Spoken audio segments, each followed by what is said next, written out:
और इस पर 4 बजे मतदान होगा ताकि सबको जानकारी रहे।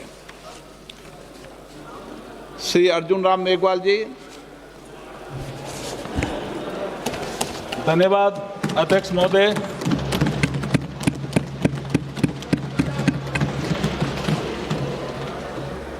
आज आपके माध्यम से इस महान सदन के समक्ष बोलते हुए मुझे गर्व, हर्ष और रोमांच की अनुभूति हो रही है। आज का दिन संसदीय इतिहास के पृष्ठों पर स्वर्णिम अक्षरों से लिखा जाएगा। इसी गरिमा में सदन ने सितंबर 2023 में नारी शक्ति वंदन अधिनियम 2023 को पास कर हमारी मातृशक्ति के लिए लोकसभा और राज्य विधानसभाओं में 33% सीटों के आरक्षण की व्यवस्था की थी और आज उस ऐतिहासिक निर्णय को लागू करने का समय आ गया है। अध्यक्ष जी, अध्यक्ष महोदय, इतिहास में कुछ अवसर ऐसे आते हैं जो इतना प्रभाव छोड़ जाते हैं कि सदियों तक उनको याद किया जाता है और आज का दिन ऐसा ही पावन दिवस है। अध्यक्ष महोदय, अध्यक्ष जी, हमारे संविधान निर्माताओं ने संविधान के आर्टिकल 368/2 माननीय सदस्य प्लीज, माननीय सदस्य,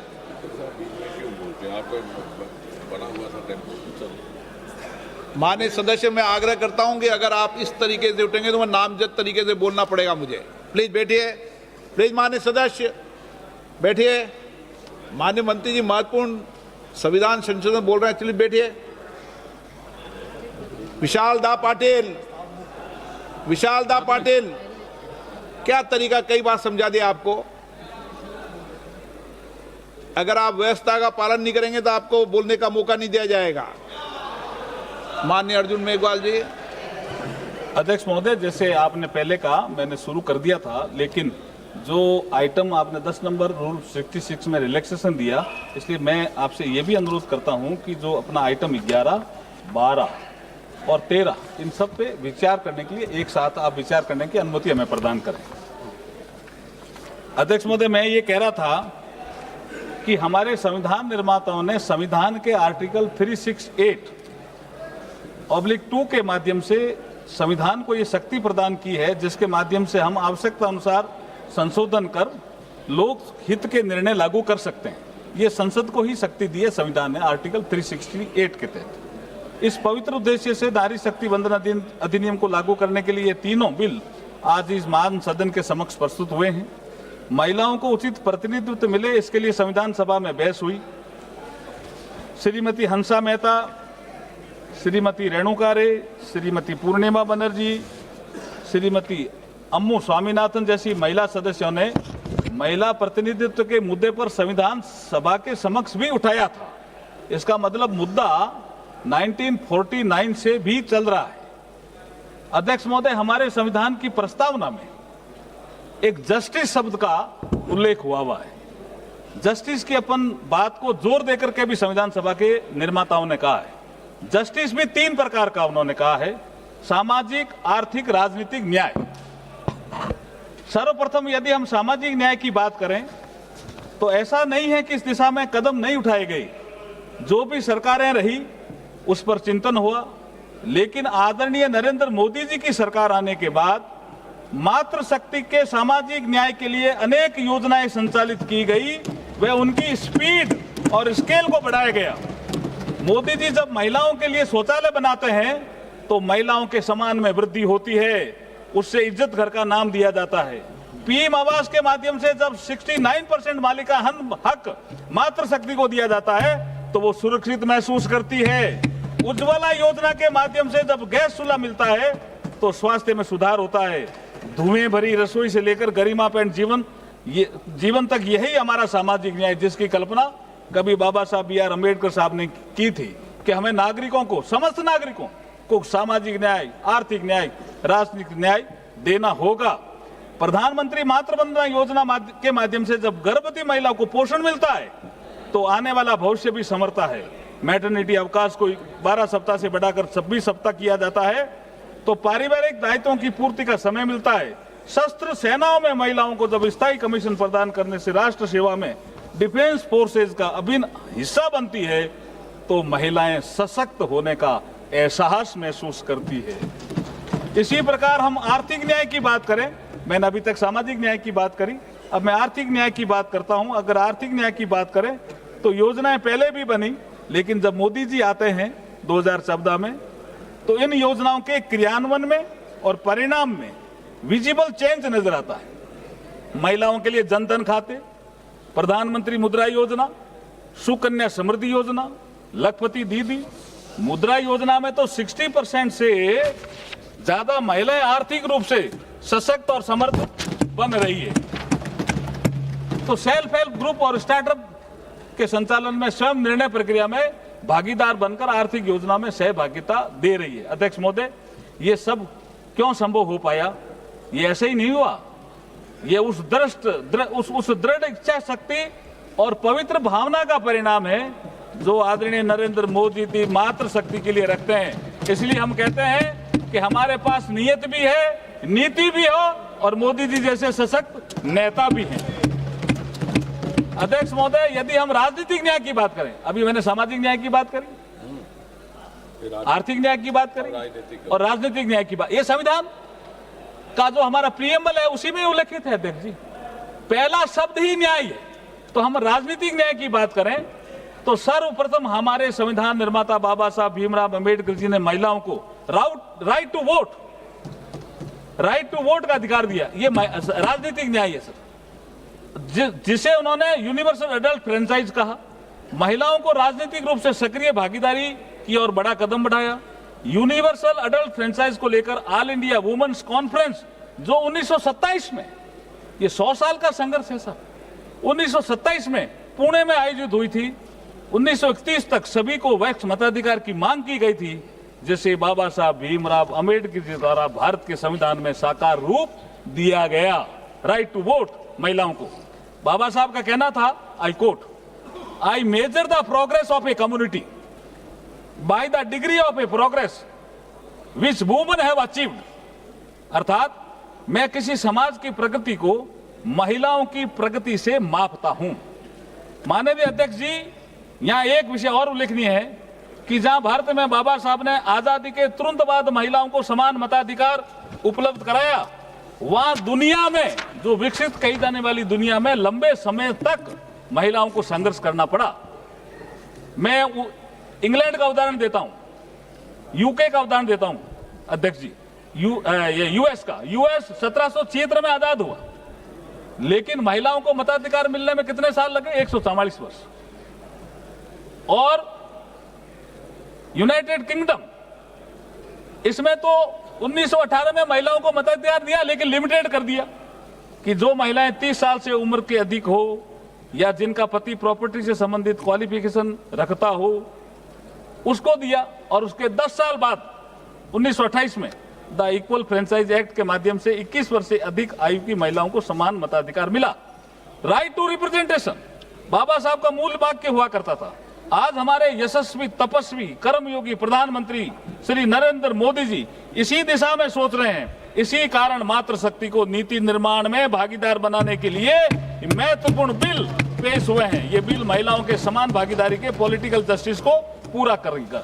सर, आर्थिक न्याय, सामाजिक न्याय, राजनीतिक न्याय की बात प्रस्तावना में तो खूब कही गई है, लेकिन लोगों ने उसको लागू करने का प्रयास नहीं किया। अगर लागू करने का प्रयास किया तो आदरणीय नरेंद्र मोदी जी ने करने का प्रयास किया। अध्यक्ष महोदय, अब मैं आपकी अनुमति से बिल के प्रावधानों के विषय में सदन को थोड़ा अवगत कराना चाहता हूं। जब आजादी के 75 वर्ष के बाद अमृतकाल के युग में प्रधानमंत्री श्री नरेंद्र मोदी जी ने नए संसद भवन में पहले बिल के रूप में 18 से 21 सितंबर 2023 को विशेष सत्र के माध्यम से नारी शक्ति वंदन अधिनियम पारित करवाकर लोकसभा व विधानसभा में महिलाओं के 33% प्रतिनिधित्व को सुनिश्चित करके लोकतंत्र को पुष्पित व पल्लवित करने का अभिनव कार्य किया है। आज उसी श्रृंखला में हम ये अमेंडमेंट बिल लेकर के आए हैं। इसी संसद में 17वीं लोकसभा के दौरान 18 से 21 सितंबर 2023 को आयोजित विशेष सत्र में पारित की गई द कॉन्स्टिट्यूशन 106 अमेंडमेंट एक्ट, जिसको हम नारी शक्ति वंदन कहते हैं, और जिसको 28 सितंबर को राष्ट्रपति जी ने अनुमोदित किया। इसके माध्यम से संविधान के आर्टिकल 330A, 332A, 334A को इंसर्ट किया गया था तथा आर्टिकल 239AA में अमेंडमेंट किया गया था ताकि लोकसभा व राज्य विधानसभाओं तथा एनसीटी दिल्ली की असेंबली में भी लगभग 1/3 सीटें नारी शक्ति के लिए आरक्षित की जा सके। इस संबंध में सदन में चर्चा के दौरान विपक्ष में अन्य दलों के नेताओं ने अनुरोध किया था कि इस वुमेन रिजर्वेशन बिल का क्रियान्वयन जल्दी से जल्दी किया जाए। हालांकि जो प्रोविजन 2023 के संविधान संशोधन में किए गए थे उसके अनुसार ये महिला आरक्षण तभी ऑपरेटिव होना प्रस्तावित था जब इस एक्ट के लागू होने के बाद पहली रिलेवेंट सेंसस 2026 की जनगणना के आधार पर डिलिमिटेशन एक्सरसाइज को पूरा किया जाए। दूसरे शब्दों में कहा जाए तो महिलाओं के लिए आरक्षण तब तक लागू नहीं किया जा सकता था जब तक 2026 के बाद प्रकाशित होने वाली सेंसस फिगर के आधार पर डिलिमिटेशन एक्सरसाइज नहीं की जाती। अगली सेंसस और उसके बाद की डिलिमिटेशन प्रक्रिया में अभी पर्याप्त समय लगेगा जिससे वुमेन की इफेक्टिव पार्टिसिपेशन में डिले होगा। इसलिए अध्यक्ष जी, आज जो हम ये अमेंडमेंट लेकर के आ रहे हैं उनका मूल उद्देश्य लोकसभा राज्य विधानसभाओं में महिलाओं के लिए 33% सीटें जो आरक्षित करने संबंधी प्रावधानों को लागू करने के उद्देश्य से हैं। इसके लिए संविधान के आर्टिकल 55, आर्टिकल 81, 82, 172, 330, 332 और 333A में संशोधन का प्रस्ताव है जो बिल में साफ साफ उल्लेखित है। The constitution 106 amendment act 2023 Lok Sabha तथा विधानसभा महिलाओं के लिए लगभग 1/3 सीटों का रिजर्वेशन जिसमें SC/ST भी शामिल हैं प्रदान किया गया है। ये उल्लेखनीय है कि सरकार का उद्देश्य महिलाओं के लिए आरक्षित सीटों का वर्तमान में उपलब्ध सीटों के अतिरिक्त इन एडिशन टू और ओवर एंड अबव रखना है, न कि वर्तमान अलोकेशन ऑफ सीट को प्रभावित करना। यहाँ यह भी उल्लेखनीय है कि महिला सीटों हेतु किया जा रहा आरक्षण हॉरिजेंटल यानी कुल सीटों में से 33% होने के साथ साथ वर्टिकल भी है, अर्थात SC और ST के लिए रिजर्व सीटों में भी 33% सीटें महिलाओं की भागीदारी सुनिश्चित करेगा। पूरे देश में एक समान और न्याय संगत तरीके से महिलाओं के लिए 1/3 सीटों के रिजर्वेशन को प्रभावी बनाने के लिए ये आवश्यक होगा कि लोकसभा में वर्तमान सीटों के अतिरिक्त कुल सीटों की संख्या में समान रूप से 50% की वृद्धि की जाए। लोकसभा की वर्तमान सीटों में 50% की वृद्धि की जाती है तो सदन की नई स्ट्रेंथ 815 सदस्यों की होगी। इसमें से 272 सीटें महिलाओं के लिए आरक्षित होगी जो कुल 815 सीटों का 1/3 है। तो ये सिंपल सा एक फॉर्मूला है और इसमें सबको कोई नुकसान नहीं हो रहा है, किसी भी पुरुष वर्ग को भी नुकसान नहीं हो रहा है और किसी राज्य को कोई नुकसान नहीं हो रहा। जो ताकत इस राज्य की है उतनी ही ताकत आने वाले समय में रहेगी। वर्ष 2011 की सेंसस के जनसंख्या के आंकड़ों के संबंध में यही उपलब्ध नवीनतम सेंसस फिगर है और वर्ष 25 में अधिसूचित वर्तमान जनगणना प्रक्रिया के परिणाम किसी भी स्थिति में 2027 के उत्तरार्ध या 28 के प्रारंभ से पहले उपलब्ध नहीं होंगे। 2011 की जनगणना का उपयोग रीएडजस्टमेंट या डिवीजन ऑफ टेरिटोरियल कॉन्स्टिट्यूएंसी तथा SC/ST के लिए सीटों के अलोकेशन के लिए किया जाएगा। ये हमने हमारा जो उद्देश्य है बिल का उसमें भी लिखा है। आज इस ऐतिहासिक अवसर पर मैं देश के पूर्व राष्ट्रपति मिसाइल मैन करोड़ों युवाओं के प्रेरणा स्रोत भारत रत्न डॉक्टर अब्दुल कलाम साहब को भी याद करना चाहूंगा। जब 3 अक्टूबर 2005 को कलकत्ता, मद्रास और मुंबई विश्वविद्यालय के कंबाइंड इनॉग्रल एड्रेस के दौरान जब मुंबई यूनिवर्सिटी के एक छात्रा ने APJ अब्दुल कलाम साहब को पूछा इंडियन पॉलिटिक्स में महिलाओं की भागीदारी को लेकर के एक सवाल किया। अध्यक्ष जी, आपकी अनुमति हो तो वो सवाल मैं पढ़ जाता हूं। एक महिला ने, लड़की ने पूछा, what is the future of woman in Indian politics when all the political parties are opposing the women's bill. ये सवाल पूछा। APJ अब्दुल कलाम साहब ने क्या जवाब दिया? Definitely the reservation of 33% short will come. It is only a matter of time. Success generally does not come without encountering problem. This is what women have to do collectively for getting the bill passed. ये समय आज आ गया है। APJ Abdul Kalam साहब ने उस समय कहा समय आएगा, आ गया और ये समय आ गया है। नरेंद्र मोदी जी के नेतृत्व में ये सदन इसको पास कर रहे हैं। इसी श्रृंखला में वो ये भी कहते हैं sir, if women get into the assembly they would bring some order. We can also hope to see development politics instead of political politics if more women enter the sea. ये एपीजे अब्दुल कलाम साहब का भी सपना था जो आज नरेंद्र मोदी जी पूरा कर रहे हैं। विधायिका में नारी शक्ति का बढ़ता प्रतिनिधित्व हमें डेवलपमेंट में और निर्णय प्रक्रिया में भागीदार महिलाओं को बनाएंगे तो हमें इसका देश को लाभ होगा। आज मैं बड़ी विनम्रता के साथ ये कहना चाहता हूं कि प्रधानमंत्री श्री नरेंद्र मोदी जी के नेतृत्व में कलाम साहब के इस विजन को ही चरित्रार्थ करने का ऐतिहासिक कार्य संपन्न किया जा रहा है। अध्यक्ष महोदय, मैं इस अवसर पर भारत के प्रथम उप प्रधानमंत्री और गृह मंत्री लौह पुरुष सरदार वल्लभ भाई पटेल जी का भी स्मरण करना चाहूंगा, जिन्होंने लगभग 100 वर्ष पूर्व अहमदाबाद नगर पालिका के अध्यक्ष रहते हुए महिला आरक्षण की बात कही थी। सरदार पटेल साहब को भी मैं नमन करना चाहता हूं। अध्यक्ष महोदय, महिलाओं को लोकसभा तथा राज्य विधानसभा में आरक्षण देने संबंधी विषय बहुत लंबे समय से पेंडिंग था। 1975 में भारत में महिलाओं की स्थिति पर बनी एक समिति ने महिलाओं के घटते राजनीतिक प्रतिनिधित्व पर कमेंट किया था। 1988-2000 के नेशनल पर्सपेक्टिव प्लान में भी सभी चुने हुए निकाय में महिलाओं के लिए 30% आरक्षण की सिफारिश की थी। 13वां संशोधन भी आया, लेकिन लोकसभा और विधानसभा में ये महिलाओं का रिजर्वेशन का काम आगे नहीं बढ़ा। अध्यक्ष महोदय, यहां तक महिला आरक्षण का बिल का सवाल है। सर्वप्रथम ये बिल 12 सितंबर 1996 को श्री एच.डी. देवेगौड़ा साहब की सरकार के समय संविधान का 81वां संविधान संशोधन लोकसभा में पेश किया गया। बहस के बाद इसे गीता मुखर्जी की अध्यक्षता वाली संयुक्त संसदीय समिति को सौंप दिया गया। गीता मुखर्जी कमेटी ने 9 दिसंबर 1996 को अपनी रिपोर्ट सौंपी, परंतु 1996 में 11वीं लोकसभा के खत्म होने के साथ ही ये बिल खत्म हो गया। इस दिशा में अगला प्रयास आदरणीय श्री अटल बिहारी वाजपेयी जी की सरकार में 14 दिसंबर 1998 को संविधान के 84वें संविधान संशोधन विधेयक 1998 में पेश किया गया, परंतु 12वीं लोकसभा के खत्म होते ये प्रयास भी समाप्त हो गया।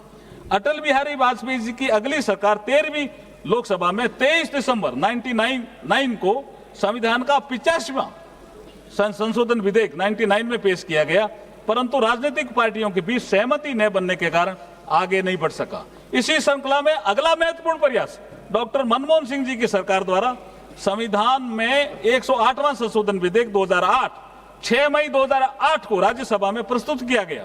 2 साल बाद 9 मार्च 2010 को राज्यसभा में तीखी बहस और भारी हंगामे के बीच ये बिल पास हो गया, किंतु लोकसभा में ये बिल पास नहीं हो सका। अध्यक्ष महोदय, हमारे यशस्वी प्रधानमंत्री नरेंद्र मोदी जी जो महिला अधिकारों और महिला कल्याण के प्रति सदैव संवेदनशील है, उनके मार्गदर्शन में लगभग सर्वसम्मति बनाते हुए नई संसद के पहले बिल के रूप में 19 सितंबर 2023 को नारी शक्ति वंदन अधिनियम संविधान का 128वां संशोधन विधेयक 2023 लोकसभा में प्रस्तुत किया, जो लोकसभा में भारी बहुमत से पास हुआ, जिसके पक्ष में 454 वोट पड़े, मात्र 2 वोट विपक्ष में पड़े, जिसे बाद में संविधान का 106वां संशोधन कहा गया।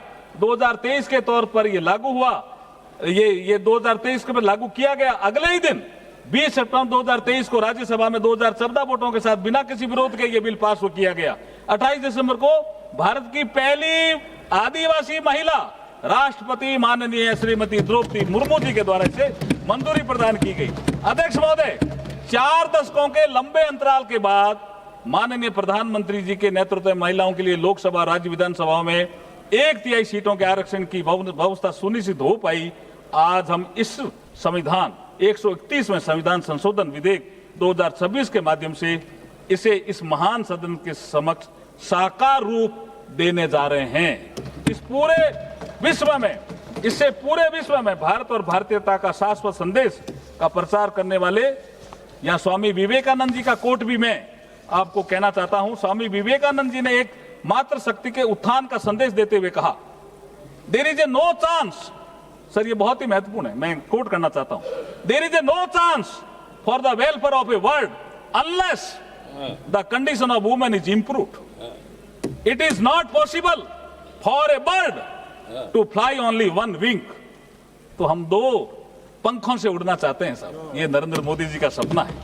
मुझे विश्वास है कि ऐतिहासिक संविधान संशोधन के लागू होने से भारत, जिसे कभी वैभव भारत के नाम से भारत को जाना जाता था, हमारे विधायिका में भागीदारिता बढ़ेगी और भारत विकसित भारत बनेगा।